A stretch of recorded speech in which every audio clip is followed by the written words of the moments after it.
They don't call this time of the year the silly season for nothing, and this time it just got a whole lot sillier.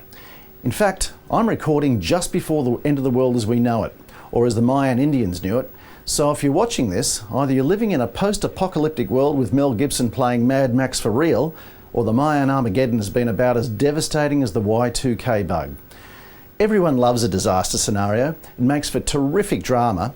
And in the past 4 years, we've had a series of experts, local and international, predicting an almighty crash in the Australian property market. Now, every time it doesn't happen, they put off the date with doom for another year or two.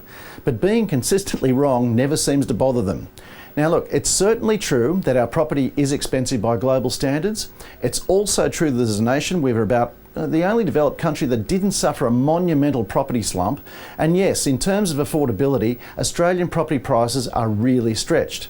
But the price of property, just like anything else, is determined by two factors, supply and demand. And those two factors have been in relative balance throughout the financial crisis. Prices have edged lower and they've fallen faster in some places than others. Sydney's held up better than Melbourne, for instance. But don't bet on a collapse anytime soon. And here's why. Australia is close to full employment, so the vast bulk of the people who've taken out a mortgage can afford to keep up the payments. Our economy, unlike the rest of the developed world, has been ticking along quite nicely, strong enough to keep everyone employed, but not so strong that inflation is a problem. As for the great affordability question, here's the one thing the doomsayers conveniently overlook.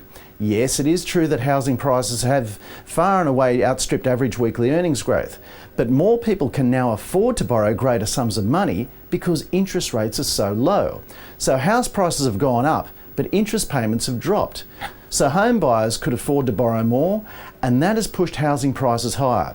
For real estate to come crashing down will require an almighty jolt to our economy with mass unemployment. No one's brave enough to predict that.